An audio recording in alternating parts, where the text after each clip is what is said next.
Donc du coup, hier on était resté à l'étude de cas sur finalement la production d'énergie de manière collaborative sur le territoire breton. Donc voici un peu notre plan.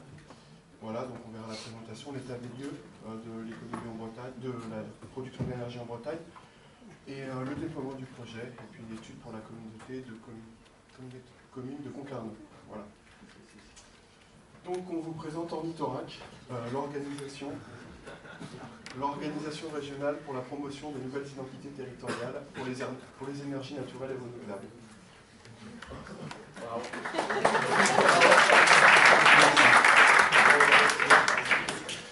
Donc, quel est le but de cette organisation? Alors, conseiller et accompagner la région dans le déploiement de solutions autour de l'autonomisation énergétique des communes ou des communautés, améliorer la gestion énergétique communautaire via de la pédagogie, du big data et data mining et de l'équipement peut-être offert ou mis en place par les mairies ou les conseils régionaux. Donc voici un peu une carte de la distribution des énergies naturelles renouvelables en Bretagne. Donc on voit en jaune du coup la production alors solaire hors chauffage, en bleu l'éolien, en bleu, bleu marine c'est le barrage de la Rance, donc c'est pour ça qu'il est un peu hors norme sur la carte, et en rouge l'hydroélectricité. Voilà. Donc, et voici une carte d'état des lieux de faisabilité en Bretagne. Alors, qu'est-ce que cette première carte à gauche nous montre? En orange, les zones hors qui ne sont pas favorables à l'installation d'éoliennes. Et à droite, nous avons une carte des vents, c'est ça? Voilà, une carte moyenne de la vitesse des vents en Bretagne sur son territoire.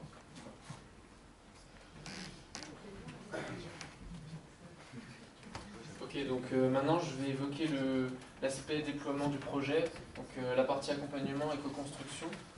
Donc on a parlé de la problématique de l'échelle en fait du déploiement du projet. À quelle échelle nous pourrions développer ce projet, à quelle échelle va être pertinent notre déploiement. Donc on s'est fixé plutôt un objectif au niveau des communes, dans une démarche participative de mobilisation et d'implication des communautés.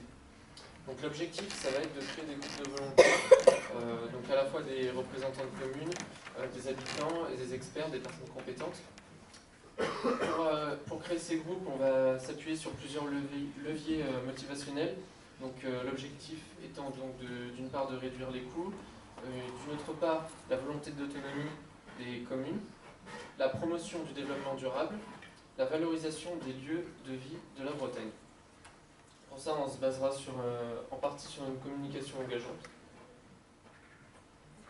Toujours sur ce même niveau local, on a plusieurs objectifs. Donc l'objectif de notre intervention sera d'aider à la prise de décision, en fait, de conseiller et d'accompagner vers l'autonomisation énergétique. C'est vraiment l'idée qu'on n'est pas là pour imposer notre solution. Nous, on est là plus pour étudier ce qui se fait au niveau énergétique, ce qui peut se faire, et également étudier les spécificités territoriales de la Bretagne, et de pouvoir accompagner en fait les communes, les territoires qui souhaitent réaliser ce pas. L'autre idée est de responsabiliser les consommateurs en créant un outil pour connaître la consommation et la comparer avec d'autres villes, communes ou régions, et conserver une trace dans le temps pour constater des évolutions. Donc c'est vraiment l'idée des big data. Donc c'est un outil. Enfin, au niveau, en fait, on s'est dit que c'était peut-être un peu réduit de ne penser qu'aux communes. L'idée, c'est quand même de travailler sur la Bretagne. Donc notre participation doit faire émerger en fait une véritable, comment dire, une véritable, comment je pourrais dire ça, une sensibilité en fait à cette problématique de la promotion des énergies renouvelables en Bretagne. Donc on a identifié plusieurs solutions qui pourraient être complémentaires et qui ne sont pas, qui sont à déployer sur un même temps en fait. Donc puisque la proximité est fondamentale et que nos actions sont locales, en fait c'est vraiment la multiplicité de ces projets qui vont construire le projet breton. Autour de ces projets, on va avoir un appel aussi à l'identité territoriale bretonne, fédérer en fait en quelque sorte les acteurs autour de cette identité. Et en fait, l'objectif est également de réaliser en fait une sorte de réseau. Alors ça peut être par le biais d'une association, d'un label ou d'un autre moyen, en fait ce sera qu'un outil, mais l'idée c'est de pouvoir mobiliser des acteurs qui seront sensibles à cette problématique ensemble et de leur donner l'outil justement pour se regrouper, pour échanger. Et enfin, on a une problématique qui est le financement. Donc ce type de projet est d'une assez grande envergure, donc le financement participatif est limité. On a différentes aides possibles qui sont les aides européennes, régionales, la Fondation Nicolas Hulot, et diverses associations et les mairies et les banques. Voilà sur quoi on peut se reposer pour le financement participatif, pour le financement global. Alors moi je vais vous parler du projet Péri pour la commune de Concarneau. Donc c'est un projet virtuel. Donc voilà. Alors l'outil utilisé c'est le CIREV. Donc c'est une nouvelle technologie qui utilise l'énergie des vagues pour créer de l'électricité. Donc concrètement c'est un gros flotteur de 26 mètres de long et 14 mètres de tirant d'eau pour un poids de 1000 tonnes. Et donc ce dispositif serait amarré au large des côtes bretonnes, donc une quinzaine de kilomètres, et avec un minimum de profondeur de 30 à 50 mètres.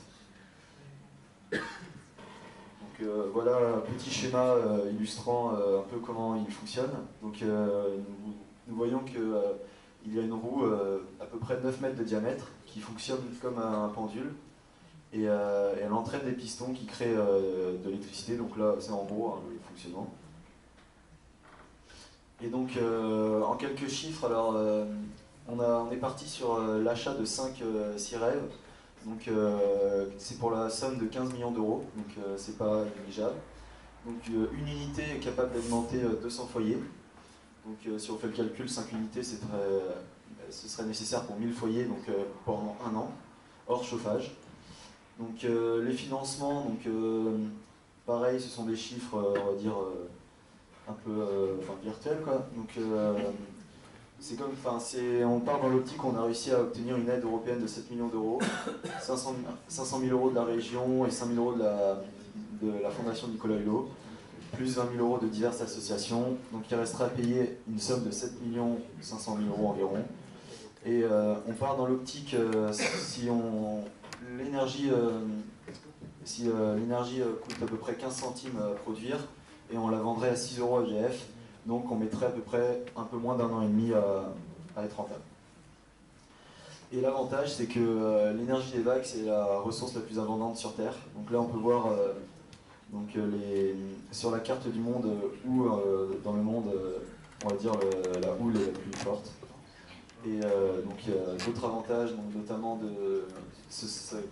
à contrario des éoliennes, ce sera pas trop visible et pas de bruit et pas de danger pour la faune et la flore. Après, c'est vrai que c'est un espace nécessaire, mais c'est un espace perdu pour les pêcheurs et les plaisanciers.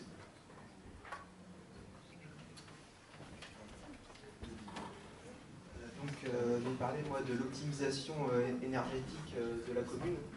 Donc, le but, ça serait d'installer des modules dans les bâtiments et dans les maisons. Donc, dans les maisons, il y a déjà des sociétés type Schneider, ABB et Vago qui proposent des modules qui permettent de récupérer les données énergétiques de l'habitation.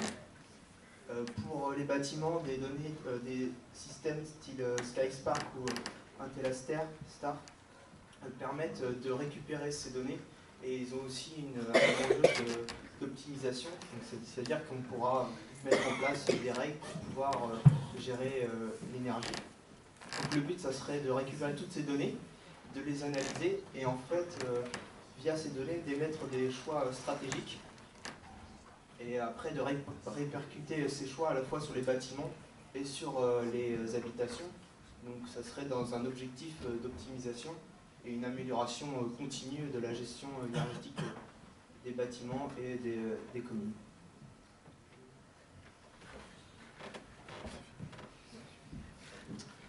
Bon, voilà pour la bibliographie. Et puis merci pour cette semaine. Et